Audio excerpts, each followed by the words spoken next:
Hi friends, ఎలా ఉన్నారు? I hope మీరందరూ బాగున్నారని అనుకుంటున్నాను. అండ్ ఇంకా మనం టాపిక్లోకి వెళ్ళిపోతే, బేసిక్గా ఈ రోజుల్లో మీరు ఎవరినైనా లవ్ చేసినా లేదంటే అరేంజ్డ్ మ్యారేజ్ పెళ్లి చూపులకి వెళ్ళినా సరే ఖచ్చితంగా ఈ పాయింట్స్ అయితే అడగండి. లైక్ అమ్మాయి అబ్బాయినైనా అడగొచ్చు, లేదా అబ్బాయి అమ్మాయినైనా అడగొచ్చు. ఇది ప్రతి ఒక్కరికి యూజ్ అయ్యిద్ది. సో ఆ టాపిక్స్ ఏంటనేవి ఇప్పుడు చూద్దాం. ఖచ్చితంగా ఈ టాపిక్స్ అయితే డిస్కస్ చేయండి. ఎందుకు అంటే దీని మీదే ఒకళ్ళ మీద ఒకళ్ళకి ఎలాంటి ఒపీనియన్ ఉండిద్ది అనేది క్రియేట్ అయ్యిద్ది. సో ఫస్ట్ పాయింట్, మీరు కనుక సపోజ్ అరేంజ్డ్ మ్యారేజ్ పెళ్లి చూపులకి వెళ్ళారని అనుకుందాం. దాంట్లో మీరు ఫస్ట్ అడగాల్సింది ఆ అమ్మాయిని కానీ ఆ అబ్బాయిని కానీ ఒక్కటే అడగండి, ఇది మీ ఇష్ట ప్రకారమే జరుగుతుందా?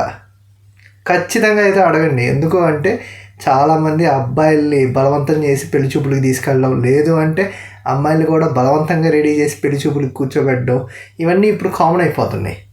ఖచ్చితంగా అమ్మాయిని అయితే అడగండి, మీ ఇష్ట ప్రకారమే జరుగుతుందా, మీకు ఈ పెళ్లి చూపులు ఇష్టమేనా అని. ఓకేనా?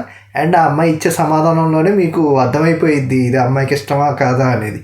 దాన్ని బట్టి మిగిలిన క్వశ్చన్లు అడగాలా లేదా అనేది డిసైడ్ అయిపోవచ్చు అక్కడే. సో అలా అడగడం వల్ల మీ మీద ఒక రెస్పెక్ట్ కూడా క్రియేట్ అయ్యిద్ది. అండ్ ఇంకా సెకండ్ టాపిక్ వచ్చేసరికి, సెకండ్ పాయింట్, మీ హ్యాబిట్స్. మీకు ఏమేమి హ్యాబిట్స్ ఉన్నాయి అనేది ఫస్ట్ చెప్పండి. First thing, smoking drinking habit ఉందా లేదా? మీరు నిర్మోహమాటంగా చెప్పేసేయండి. ఒకవేళ ఉంటే, లేదు చెప్పడానికి అభ్యంతరంగా ఉంది, ఇలా ఉన్నాయి అంటే ఖచ్చితంగా పెళ్ళి యాక్సెప్ట్ చేయరు, ఆ అమ్మాయి నాకు నచ్చింది అనుకుంటారా? అయితే ఇలా చెప్పండి, స్మోకింగ్ హ్యాబిట్స్ ఉంటే నేను డ్రింక్ చేస్తాను బట్ అప్పుడప్పుడు అకేషనల్లీ తాగుతాను అని చెప్పండి. సో ఇక్కడ ఏంది అంటే మీరు అబద్ధం చెప్పట్లేదు. సో నేను డ్రింక్ చేస్తా బట్ మరీ అంత తాగుబోతులా అయితే తాగను, అకేషనల్లీ లైక్ ఆఫీస్ పార్టీస్ జరిగినప్పుడు కానీ లేదంటే ఫ్రెండ్స్తో అలా సరదాగా కలిసినప్పుడు కానీ అంతే. అలా అని చెప్పి డైలీ నాకు అలవాట్లేదు, అకేషనల్లీ అంతే అని చెప్పండి. సో దీనివల్ల ఒక పాజిటివిటీ జరిగే ఛాన్స్ కూడా ఉంది. ఏంటి అంటే ఈ రోజుల్లో కామన్గా ఎవరైనా తాగుతున్నారు, సో అకేషనల్లీ తాగడం ఇట్స్ నాట్ ఎ ప్రాబ్లం అని కూడా అనుకుంటుంది ఆ అమ్మాయి. So and next point, third point, first thing, మీరు వెజిటేరియనా నాన్ వెజిటేరియన్ అని డిస్కస్ చేసుకోండి. ఎందుకంటే ఈ రోజుల్లో మ్యాక్సిమం కొంతమంది అమ్మాయిలు కానీ అబ్బాయిలు కానీ వెజిటేరియన్ నాన్ వెజిటేరియన్లో చాలా తేడాలు వచ్చేస్తున్నాయి. లైక్ ఇప్పుడు అబ్బాయిలు మీరు వెజిటేరియన్ అనుకోండి, ఈ రోజుల్లో నాన్ వెజిటేరియన్ ఉన్న వాళ్ళే చాలామంది ఉన్నారు. అండ్ ఈవెన్ అంటే నేను చెప్పను కానీ వాళ్ళు ఎవరు ఏంటి అనేది, వాళ్ళు నాన్ వెజ్ తినకూడదు, వాళ్ళు కూడా తింటున్నారు. సో అలాంటప్పుడు మీకు నాకు నాన్ వెజ్ తినడం ఇష్టం లేదు అంటే చెప్పేసేయండి. సో ఎందుకు అంటే కొంతమంది ఉంటారు కదా, నువ్వు నాన్ వెజ్ తిన్నావు నాకు వద్దు నాకు అవసరం లేదని. ఇంకా కొంతమంది ఉంటారు విచిత్రమైన వాళ్ళు వీళ్ళు ఎందుకు, మా ఫ్రెండ్సే ఉన్నారు చాలామంది, వాళ్ళు నాన్ వెజ్లో కూడా కేటగిరీస్. చికెన్ తినరు, ఫిష్ ఫ్రాన్స్ లాంటివి తింటారు, చికెన్ మటన్ తినరు. సో అలాగా మీ ఫస్ట్ థింగ్ మీ హ్యాబిట్స్ అండ్ ఇవైతే ఖచ్చితంగా డిస్కస్ చేయండి. And after that fourth point, so మీరు ఇవన్నీ డిస్కస్ చేసిన తర్వాత ఇప్పుడు మీరు ఫైనాన్షియల్ మ్యాటర్స్ గురించి అయితే మాట్లాడండి. సో లైక్ దట్ మీరు ఏం చేస్తుంటారు, మీకు ఎంత శాలరీ, బేసిక్గా మీ శాలరీని చూసే పెళ్లి చూపులకు ఒప్పుకుంటారు, అది వేరే విషయం.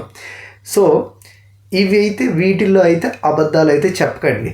మీకు 10,000 వస్తుందనో 20,000 వస్తున్నాయనో 30,000 వస్తున్నాయనో ఇవైతే డిస్కస్ చేయండి. అండ్ బేసిక్గా అమ్మాయిలు కూడా జాబ్ చేస్తున్నారు కాబట్టి ఒకవేళ ఆ అమ్మాయి కూడా జాబ్ హోల్డర్ అయితే అమ్మాయిని అయితే ఖచ్చితంగా ఈ క్వశ్చన్ అడగండి. ఏంటి అంటే ఒకవేళ ఆ అమ్మాయి జాబ్ చేస్తుంటే మీ శాలరీని, మీకు వచ్చే శాలరీని మీరు ఏం చేస్తున్నారు అని అడగండి. ఎందుకు అంటే ఇప్పుడు బేసిక్గా అమ్మాయిలు అంటే ఉంటుంటాయి కదా కొన్ని కమిట్మెంట్స్, మేము ఇల్లు కట్టుకుందాం అనుకుంటున్నాము, లేదు అంటే మా ఫాదర్కి వాళ్ళకి ఇలాగ లోన్స్ ఉన్నాయి అవి తీర్చుకుందాం అనుకుంటున్నాము అని చెప్పి. ఎందుకంటే ఇవి డిస్కస్ చేయకపోవడం వల్ల ఆఫ్టర్ మ్యారేజ్ శాలరీ అనేది ఆ అబ్బాయి అడిగినప్పుడు నాకు ఇలాంటివి ఉన్నాయి అలాంటివి ఉన్నాయి అంటే ముందే ఎందుకు చెప్పలేదు అన్న మాటలు వస్తాయి.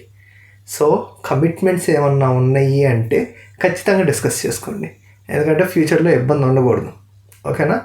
అండ్ కొంతమంది ఉంటారు పెళ్ళైన తర్వాత మా అమ్మ నాన్నలు కూడా నీ శాలరీతోనే పోషించాలి అది ఇది అని.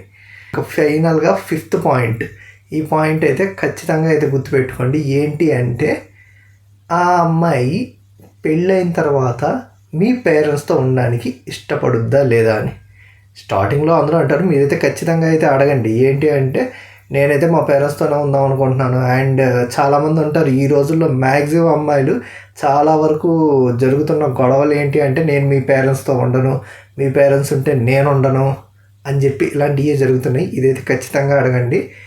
నాకు మా పేరెంట్స్తో ఉండడం అంటే ఇష్టం, నీకు అది ఇష్టమా కాదా అని చెప్పి.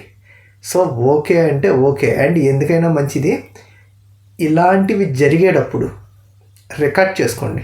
సైలెంట్గా మొబైల్లో రికార్డర్ ఆన్ చేసుకొని రికార్డ్ చేసుకోండి. ఎందుకంటే నేను అప్పుడు ఇలా చెప్పలేదు అనడానికి లేదు. ఎందుకంటే బేసిక్గా అమ్మాయిలందరూ ఇప్పుడు చెప్పిన మాట జస్ట్ కొన్ని నిమిషాలకు ఉండదు. అందుకని చెప్పి మ్యాక్సిమం ఇవన్నీ రికార్డ్ చేసుకోండి. అప్పుడు నేను అడిగాను, ఎందుకంటే మీ ఇద్దరు పర్సనల్గా మాట్లాడుకుంటారు, వెళ్ళి ఒక సపరేట్ ఒక పక్కనో లేదంటే రూమ్లోనో కూర్చొని మాట్లాడుకుంటారు. మీరు మాట్లాడుకుంది ఏంది అని ఎవరికి తెలియదు కదా.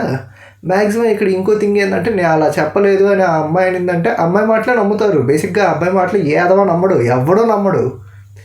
అందుకని చెప్పి, ఎందుకంటే అమ్మాయిల మీద సాఫ్ట్ కార్నర్ ఉంటుంది. సో మనం బ్లేమ్ అవ్వకూడదు కదా, అందుకని చెప్పి. సో అలా అని చెప్పి లేడీస్ని నేను బ్లేమ్ చేయట్లేదు. కానీ ఈ క్వశ్చన్స్ మీరు అబ్బాయినైనా అడగండి, లేదంటే అమ్మాయిలైనా అడగండి. ఈ టాపిక్స్ మాత్రం ఖచ్చితంగా అడగండి.